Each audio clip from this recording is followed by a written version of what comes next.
Hello and welcome to the course Basics of Experimental Design for Cognitive Psychology. I am Dr. Ark Verma from the Department of Cognitive Science at IIT Kanpur. We are in the final week of the course where we are discussing different methodologies that have been used for experimental research. And the last 3 lectures we talked about ERP technique, and in the last 2 lectures of this week we are going to talk about neuroimaging. Now, while the methods which basically mainly rely on the measurement of either structure or the functioning of the brain, they have their own merit. More recently, cognitive neuroscientists have been excited about methods which provide a joint measurement of the structural analysis and the functioning of the brain. So, which areas of the brain are working and completing a task and where these areas are. So, both temporal and spatial resolution of whatever goes on in the brain while the brain is processing a particular stimulus is of interest to a lot of researchers. These methods are capable of continuously measuring physiological changes in the brain as the function of person's perceptions, thoughts, feelings and actions. So, for example, when an individual is processing particular stimuli or you've given him a task to think about, imagine something, or the person is by themselves thinking and engaging in certain kinds of thought processes, there are contingent physiological changes that are going on in the brain. So, the methods that we are going to talk about in the last 2 lectures are the methods that basically can map these physiological changes in the brain to the cognitive activity or to the mental processes that are taking on in the brain of the person. These methods are very common. Say, for example, the positron emission tomography, that is the PET method, and the functional magnetic resonance imaging or the fMRI method. We will talk about these in some detail. Together, these methods have been found capable of detecting metabolic changes in the brain while the participant is actually performing cognitive tasks. So, you can give a person a task for for recognizing particular faces, recognizing which letter a particular word starts from, mentally verbalizing certain words, all of those kinds of things. While the brain, obviously, when it is making these actions, certain physiological changes are going on in the brain. So, when these physiological changes are going on in the brain and these methods are used, they enable the researchers to identify the very specific regions of the brain that are involved in performing these mental operations invoked in these different cognitive tasks. So, PET and fMRI basically they measure metabolic changes correlated with neural activity, although it happens in a bit of an indirect manner. Okay, so for example, how? When an area of the brain is active, it uses up more oxygen and glucose by directing more blood flow towards itself as opposed to the less active parts of the brain. So, when a particular area in the brain is active, it is working, then it basically directs more oxygenated blood towards itself, taking it away from the other less active areas of the brain. Both PET and fMRI can measure these relative changes in the blood flow. So, this is called RCBF, and hence it is able to, these techniques are able to identify the areas of the brain that are involved in performing specific tasks. So, for example, if you have given somebody a task of recognizing faces, you can expect that there will be more blood flow towards the ventral temporal areas of the brain, where the fusiform gyrus lies, and that will give you a hint of, okay, this is the area of the brain that is involved in performing this particular task. Now, positron emission tomography, let's look at this in some detail. PET activation studies are able to measure local variations in the cerebral blood flow that are correlated with mental activity. A radioactive substance is introduced into the bloodstream. Radiation emitting from this radioactive tracer can then be monitored by the PET instrument. So, to perform this test, a radioactive isotope which is obviously not harmful for the individuals is inserted into the bloodstream, and this, along with the blood flow, it enters the brain. And whenever the brain is involved in particular activity and certain areas of the brain start receiving blood, this radioactive tracer reaches those areas, and we can basically trace that these areas of the brain are active by tracing the radioactive emittance of this tracer. So, the injected radioactive isotope, I will just describe it in more detail. The injected radioactive isotopes rapidly decay by emitting a positron from their atomic nuclei. When a positron collides with an electron, 2 photons or gamma rays are created. The 2 photons then move in opposite directions at the speed of light, passing unimpeded through the brain tissue, the skull and the scalp. The PET scanner determines where the collision took place. As these traces are in the blood, a reconstructed image shows the distribution of the blood flow, and where there is more blood flow, there is the possibility of more radiation. The PET studies can actually measure relative but not absolute metabolic activity. In a PET study, the radioactive tracer is injected at least 2 times, once during the experimental condition and it charts the blood flow during the experimental condition, and another time during a control condition where again the blood flow is charted, and then the two are compared. The results are reported as a change in what is called the regional cerebral blood flow as a comparison between the experimental and the control conditions. Now, the PET scanners are actually capable of resolving metabolic activity to regions of high resolution up to 5 to 10 millimeters of tissue, and it is therefore sufficient to identify both cortical and subcortical brain areas which were involved in a particular task or which were invoked during particular mental functions. Now, moving on to functional magnetic resonance imaging, or fMRI. In case of fMRI, the imaging basically utilizes the magnetic properties of the deoxygenated form of hemoglobin, that is called deoxyhemoglobin. The fMRI detectors measure the ratio of oxygenated to deoxygenated hemoglobin, referred to as the blood oxygen level dependent response, or the BOLD effect. fMRI results are reported as an increase in the ratio of oxygenated to deoxygenated hemoglobin. So, the idea is when a brain is working, when it is performing some mental functions, there will be more oxygen, it pulls more oxygenated blood towards itself, and the deoxygenated blood reduces. So, the ratio of the oxygenated blood to the deoxygenated blood in the active area of the brain will be more. As an area of the brain becomes active, the amount of blood flow being directed to that area is increased, causing a change in this ratio, as I was just explaining.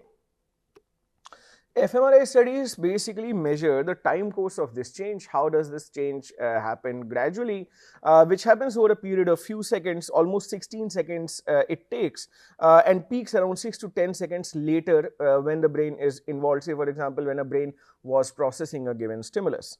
So, fMRI can be used to obtain an indirect measure of neuronal activity by measuring changes in the blood flow. It is more advantageous as compared to PET on several accounts because MRI scanners are much less expensive and they are relatively easier to maintain. It also does not involve the injection of a radioactive tracer, which basically saves of any expenses of handling such a substance, and is non-invasive, and you will be finding subjects more easily for fMRI studies than for PET studies.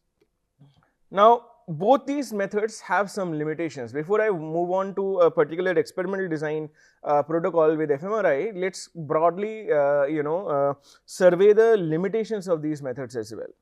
Now, both of these methodologies actually have poor temporal resolution. Remember, in the previous lectures, we've talked about the strength of ERP method, which is the great temporal resolution it has. It can give you moment to moment, time to time analysis of how the brain works contingent to a given stimulus. However, these neuroimaging methods have actually very poor temporal resolution, and so neither of these two methods are capable of providing us with the chronology of mental operations or how the brain is supposedly processing a given stimulus or performing a particular cognitive operation.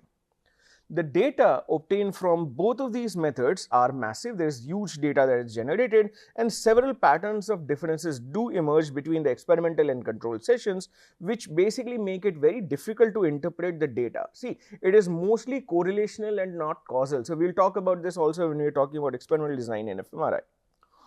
Also, it is difficult to make concrete differences about each of the activated areas' functional contributions from the neuroimaging data. See, while it is possible that during a particular mental function, area A, B and C are activated, because the temporal resolution is not very good, it might not be possible to know the exact chronology.